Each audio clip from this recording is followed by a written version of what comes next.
This is a CJSR podcast. Volunteer-powered, Listener-supported, campus and community Radio. podcast. Radio and podcasts. Is there a signature flavor? That's so tough. It's hard to pick just one flavor. But you can always pick birthday cake. But when it's your birthday. you can always pick birthday cake on your birthday. On your birthday. Yeah.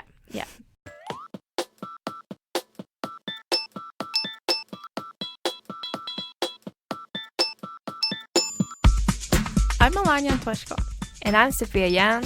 and you're listening to That's Food from CJSR, revealing the backstory to Edmonton's food one meal at a time. Well, that depends on how we define meal. Yeah, so what are we revealing today? Let's say that's the kind of food you eat when someone breaks your heart. Or when you simply had a bad day. It's not alcohol. Really? It's not chocolate. Why can't you just say it's ice cream? It is ice cream. In today's episode, we are going to talk about ice cream in Edmonton. You know, a lot of people think that there's not any good ice cream here. I know, right? But we do have some good ones, you know. And that's why we're having this episode. We're going to Thai ice cream to learn some backstories of making ice cream in Edmonton. And how do ice cream shops even survive Edmonton's cold winters? Well, let's find out. Let's find out! Alright, now I'm standing in the street out of the store and trying to get some ice cream sound for you guys. I ordered a kids scoop of birthday cake flavor. I've done the survey on the Thai ice cream website and they got me a birthday cake flavor. It says it's the best flavor for me and I'm gonna try it.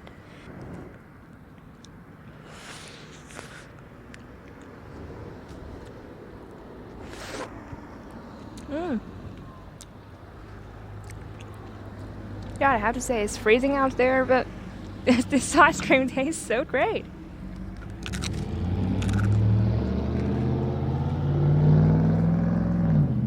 And that's the waffle cone.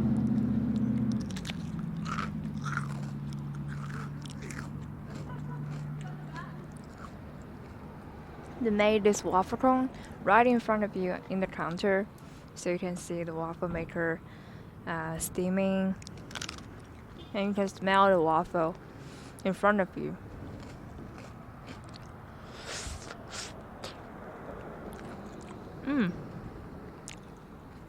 It's not my birthday today, but birthday cake flavor is like best for every season.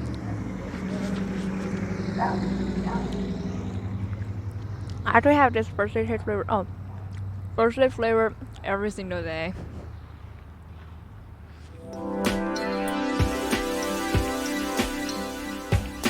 Okay.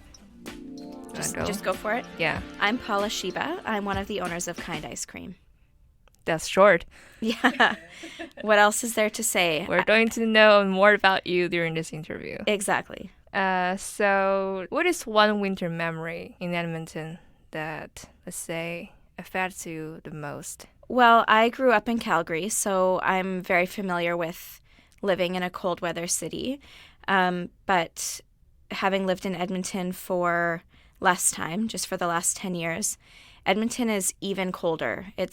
Calgary has Chinooks and some breaks in their cold winters, but Edmonton is it's really cold all the time.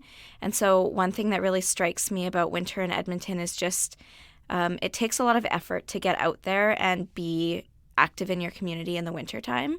But it's really incredible because even though it's so cold here, after moving here, I started to notice that people do put that effort in.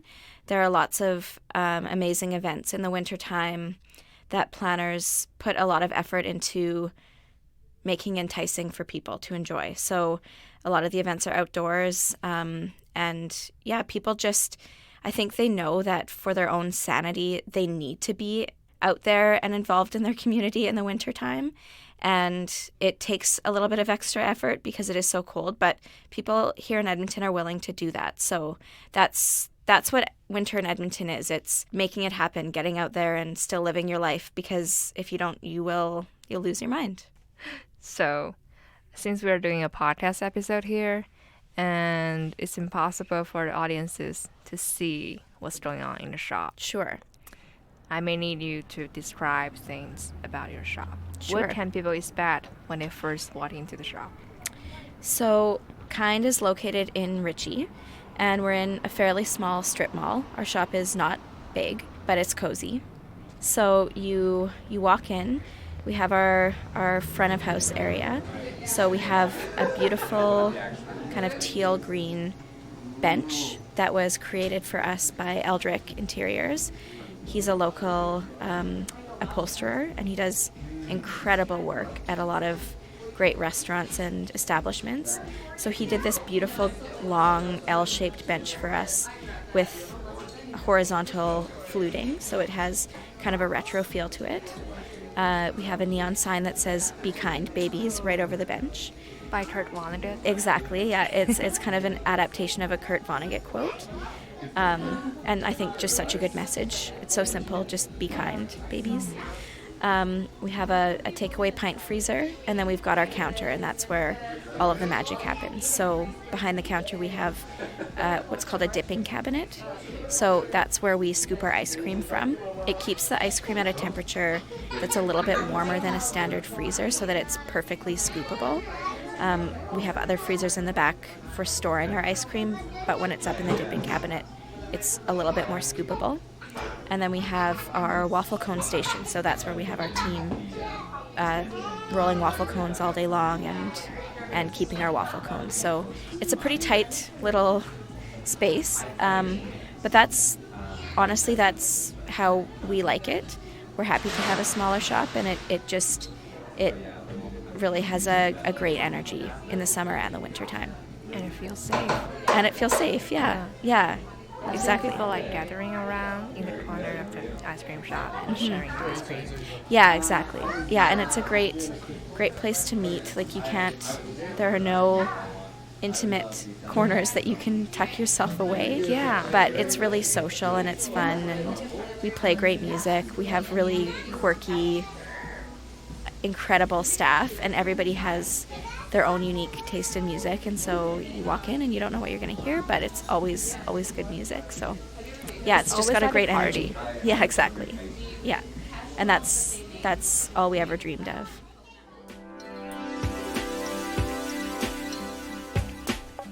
So why did you choose to open an ice cream parlor in Edmonton? I mean, so many other cities have amazing ice cream, even in Canada. So Calgary has a few great ice cream shops. Growing up in Calgary, going for ice cream was a really big activity, especially in the summertime, but in the wintertime as well. And then you go to cities like Vancouver, and you can go to Ernest Ice Cream and Rain or Shine. They have these great, vibrant ice cream shops that are all year round. And yes, it is especially cold in Edmonton, but that doesn't mean that we don't deserve a great ice cream shop. It's something that has really been missing. In the last couple of years, anytime we wanted to go for ice cream, we were really limited to really commercial options, and we just wanted a community ice cream shop to go to. And so, I mean, we sat on it for a long time. We really looked at the numbers, and we just decided, you know what, even though it's a winter city, let's just make this happen. We know that it'll be great in the summertime. Who knows what it will be like in the wintertime, but let's just do it because we need it and we want it. We want to go for ice cream. So it was just a matter of taking the dive, taking the risk. I don't know if that's possible, but can you choose a flavor out of your 15 flavors from the ice cream shop to describe Kind ice cream? Is there a signature flavor? That's so tough. It's hard to pick just one flavor. But you can always pick birthday cake. But you can always pick birthday cake on your birthday. On your birthday. Yeah. And about flavors, I've got a list of flavors here. I write it down. I read it from the website. It's called Chef Created. Yes.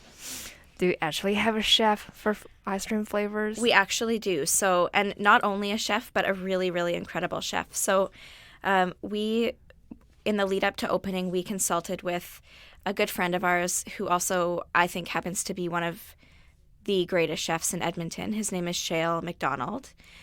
He has previously worked at Wilfred's as their executive chef. He's worked with District and Little Brick. So he's been involved in a lot of local Edmonton restaurants. And when we decided that we would open kind, we knew that we wanted to get Shale on board. He's super talented. And so we approached him at least a year ago now, at the very beginning of this process. And we said, do you have any experience making ice cream? And he said, no, I don't. But I know that I can figure it out. He has a really scientific understanding of food. And so we worked with him in the whole probably 6 months leading up to opening to develop our flavors. And he really, like I said, he understands the science of food. So he would create a batch of ice cream base and say, okay, this one has the eggs cooked to 85 degrees and it tastes like this. And this one, the eggs are cooked to 75 and it tastes like this. And so we had a really scientific, chef-driven approach to creating our ice cream. It wasn't just following a recipe. It was like from the ground up, creating ice cream in a whole new way. And we're so glad that we did that. He is still the one creating our flavors, and he's a genius, and so we're really lucky to have him on board. I can see that. It's like a food expert, a scientist for ice cream. Yeah. And he really just blows our mind daily. Like, he'll just come up with these amazing creations, and he experiments a lot with creative flavors. And so that's something that we get to spend a lot of time working on in the winter is, we're not as busy, so we're burning a lot of creative energy, and we're just seeing what we can do and pushing the limits of what you can do with ice cream so that we have some really cool stuff to work with in the summer. I see what's going on here. Yeah. It's like the winter time, it's like the creating time. Exactly. Yeah. And you can get like, your energy back and like sort things out. Totally. Yeah. That's so wonderful. We're like this incubator right now. We have our team is there every day just being creative and making our ice cream better and better. How many people are on the team now, like the flavor committee? The flavor committee. We have 4 kitchen staff right now. In the summertime, we have more because our production needs are that much higher. So right now we have 4 for the winter time, as well as 4 or 5 staff up front. And you just like have like monthly meetings or weekly meetings to decide flavors, or just every day? We have a weekly meeting to kind of go over how things are going. And then we have a quarterly brainstorming session. So we sit down and we're like, what do we want to do this year? What businesses in Edmonton are making amazing spices and supplies that we can use? And that's kind of, it's like a visioning session. And then we just kind of narrow it down from there. So we also, on top of meeting and discussing it, we do field trips. So today we're going on a field trip to SYC Brewing. So our staff are all coming along, and we're going to taste some beer and see how we can make a beer flavored ice cream. A beer flavor. It will have alcohol, not very much. Oh my God. The alcohol content kind of messes with the texture of the ice cream. And so that's why we're so lucky to have Shale. He'll figure out a way to get as much beer flavor as possible into our ice cream without it being too soft or too affected by the alcohol. So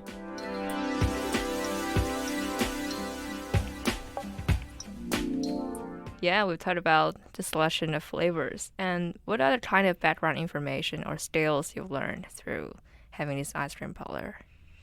I think it's more complicated than I thought it would be. The 3 of us who own Kind Ice Cream, so it's myself, my wife, and her sister Candace. The 3 of us, despite loving ice cream so much and really having the vision to make this happen or wanting this to happen, we don't know a lot about food, which is why we are working with Shale.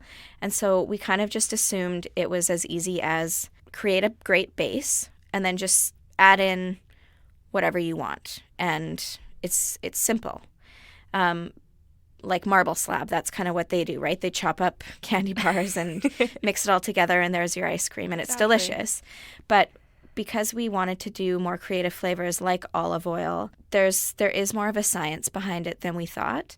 And so it's not always straightforward to create the flavor that you want with the texture that you want the shelf life that you want. And so there are all these other pieces to consider when you're making the ice cream. But again, that's why we're so lucky to have somebody who has that understanding and do the problem solving, because right now we have a peanut butter ice cream with a chocolate brownie batter, and the extra fat content in the peanut butter does change the way that you need to prepare the ice cream. And so there really is sort of a culinary science to it. Yeah. Yeah. It's like I don't live in Ritchie. And China ice cream is like 3 kilometers away from me. Yeah. But I have to like crave for ice cream Yeah. each week. Yeah. And that's the thing. I think people crave ice cream. I think it's the perfect dessert. It's so satisfying. It's sweet, but not overly sweet. I know that I always craved ice cream, but just didn't know where to get it. And so we're really happy a lot of people are, coming back for that flavor that they've been craving. And that's really cool to see. Yeah. About machines. Who come up with making waffles in front of people? Oh, we just knew that was something that we had to do. Yeah. I mean, the waffle cone is just such an important part of the ice cream experience. And so we did talk about whether we would make them up front or in the kitchen. And partly because of being a small shop with a small kitchen, and partly because I think it is really cool to see them being made on site, we decided we would just have it done up front. And yeah, it's my favorite thing. You just walk into Kind and it smells so delicious, and we're just rolling waffle cones all day. And it's something that we're really proud of because we make our waffle cones from scratch. So we don't use a mix or anything pre-made. We actually, every single day, we're like melting butter, mixing in the cream, making this really simple but delicious waffle cone recipe that we kind of perfected in the spring. And we're really happy with the recipe. And yeah, you can't really go without a waffle cone. Yes. I want a waffle cone right now. Yeah. I could have brought in waffle cones, but Yes, I didn't do that. A lot of people will pick up pints of ice cream and waffle cones. What? And they'll just bring it home and scoop cones for themselves. Oh, that's fun. Yeah. You may let also sell a kit of Yeah, DIYs. exactly. Yeah. Yeah, so they'll pick up like 6 waffle cones and a couple pints and make a party of it. And I think a lot of people are doing that as a gift. Like if they go out for dinner, they'll bring ice cream and waffle cones instead of a bottle of wine, which is great because a lot of people don't drink, or like me, they're pregnant. Maybe there are kids at the party, so it's just such a great little party gift. Oh my God. I Yeah. never thought about that. Yeah, that's so creative. Totally. Yeah, Did and a lot of just people do that. invent these things? Yeah. Wow. Yeah. Gift shop. Yeah.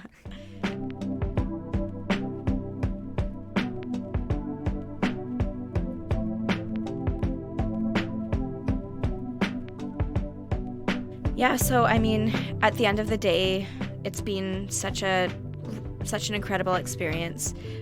It's hard to believe we've only been open for about 6 months at this point, and it's just been really incredible to see Edmonton embrace our ice cream as we hoped that they would in the summertime, but then also in the wintertime. We didn't really know what was going to happen, but we still have people coming in every day.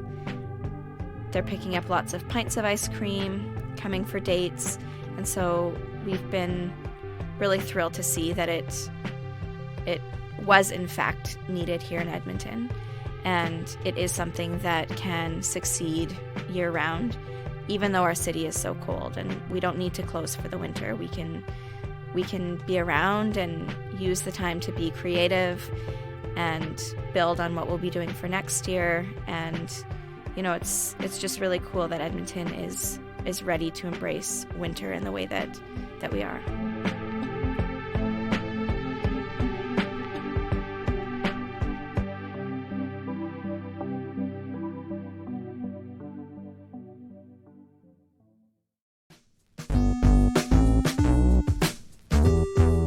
Here's today's snack fact. Do you know that Edmonton was home to the world's largest sundae? The sundae was made by Palm Dairy, supervised by Mike Rogiani in the basement of City Center Mall on July 24, 1988. It weighed 24 tons and had 63 flavors, with 45-gallon drums of sundae toppings. The gigantic sundae was built to mark Palm Dairy's 60th anniversary. People used a 24-foot pool to hold it all, and pints were sold for $1 with funds donated to charity. And they did it all on a Sunday.